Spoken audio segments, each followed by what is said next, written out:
I was born with a Soviet passport, and my Soviet passport said that I was Jewish, which was pretty much the only Jewish thing about me. My parents never taught me anything about my people's culture or traditions or religion, which is probably for my own safety, because when your government tracks you using passports, like wearing a yarmulke on your head, it's like painting a giant target, right? So this is the kind of stuff, this is the reason why my family moved to the United States when I was 15. And in the United States, you actually have advantages to being Jewish. Like when I was 25, I discovered that being born Jewish gave me a right to visit Israel for free. It's called the birthright trip. And you have to, yes, a lot of you probably went. And you have to pass a phone interview to prove that you're Jewish. And I don't have much time, but I'll reproduce this interview for you in its entirety. Hi, I want to go on the birthright trip. Are you Jewish? Yes. Welcome to the birthright trip. That was way too easy. They didn't even ask any of the trick questions, like name 3 of the greatest Jewish baseball players of all time. For those of you still wondering, the correct answer is there aren't that many. So I was relieved at being accepted so unconditionally as a member of the tribe, but I still worried that I wasn't Jewy enough to go on this trip. But as I arrived to the JFK airport in New York and looked at the rest of my birthright group, my worries started dissipating because I could see that I was not the only one cheating the system. Yeah, like there was this one Australian girl there with her boyfriend. The boyfriend looked clearly Jewish, so the girl had some Jewish in her sometimes. But it definitely wasn't from birth, and probably wasn't much. I mean, he wasn't one of those black Jews, so I'm just saying there are more Australian Jewish-looking people out there, like koala bears or something. Rachel knows what I'm talking about. She was not Jewish-looking, not Jewish-looking at all. All right, so seeing her made me calm down about my situation until I saw between me and the ticket counter a line of uniforms, and the uniforms were questioning the people ahead of me in line. And so I thought, oh my God, what am I gonna do? I have pot in my jock. All right, my employers watching at home, that's an inside joke. Michael and me. No, I thought, oh my God, this is the birthright police. And they're going to identify me and my new Aussie friend over there as imposters.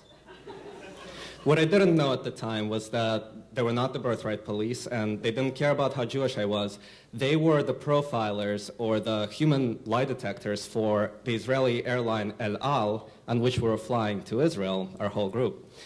And so, not knowing this though, and yeah, so they didn't care about how Jewish I was, they just cared about us not having explosives in our backpacks, or for that matter, pot in our jocks.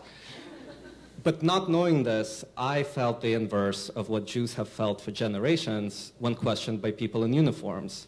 I felt the panic that they would think that I was not Jewish. And so my turn comes and I approach my interrogator and she asks, are you Jewish? I say, yes.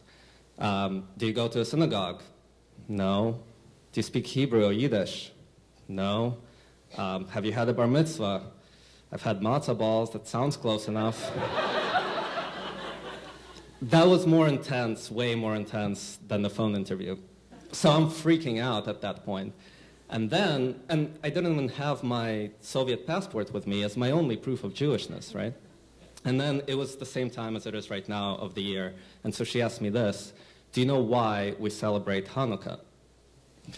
Now, in my 25 years of Jewish life, I have never learned the story of Hanukkah. But in my then 10 years of American life, I have watched every single episode of Friends.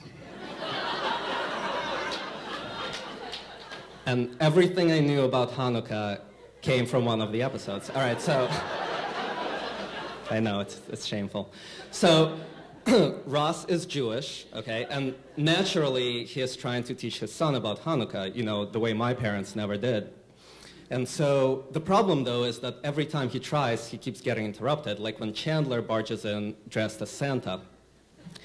And so the only thing that Ross manages to say about Hanukkah through the entire episode is this: there were these people called the Maccabees, and that is all I have. So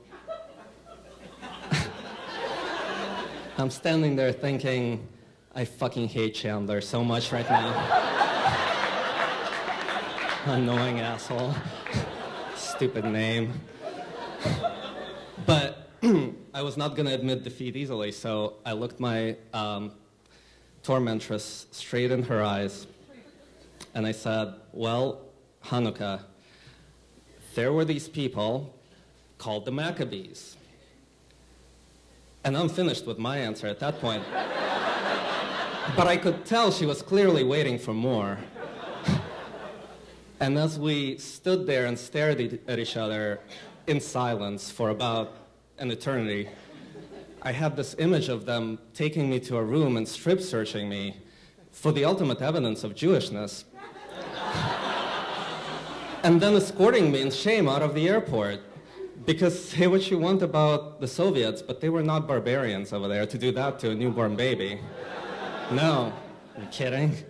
Dodge that bullet.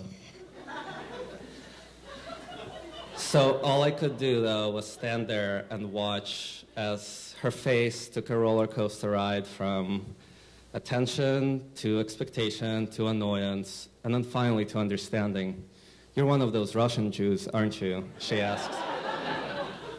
Make sure you learn the story during the trip. Have a safe flight.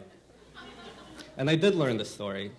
And though I may not be lighting the candles for Hanukkah next week, at least I now know why the Maccabees lit them.